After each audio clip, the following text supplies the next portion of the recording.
They thought she was just another black woman parked alone. So, 5 white officers surrounded her car, hands on weapons, shouting orders. But when 2 massive military service dogs emerged from the shadows and stood at her side, everything changed. Because they weren't just pets, they were trained for war. It was supposed to be a quiet evening. Dr. Naomi Ellis, a retired black Army K-9 handler, had just pulled into a park lot near a trailhead outside Montgomery, Alabama.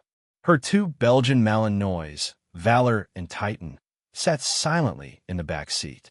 She stepped out to stretch, wearing a simple sweatshirt and joggers. Within minutes, flashing lights surrounded her.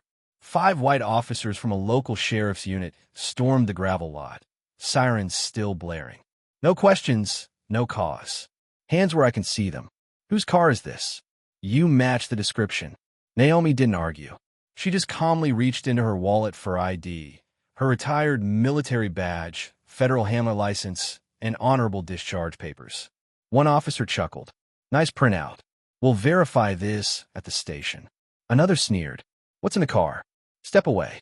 Before she could respond, one officer reached for the back door handle. That's when it happened. Valor and Titan leapt out, not attacking, but standing side by side in front of Naomi. Their posture straight, ears alert, muscles tight. Command trained for threat defense. They didn't bark. They didn't need to. The officers froze.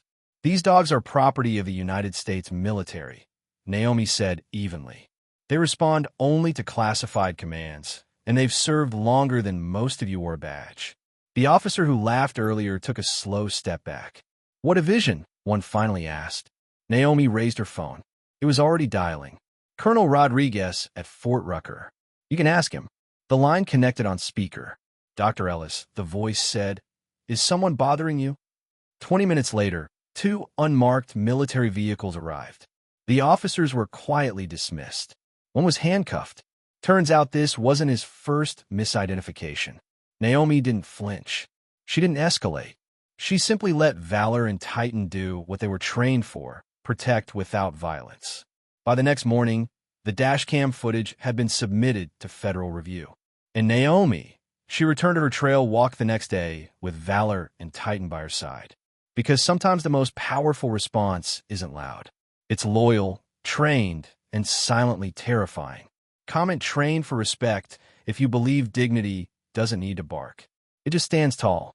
Like the video, share your thoughts, and subscribe for more stories where justice walks on 4 legs.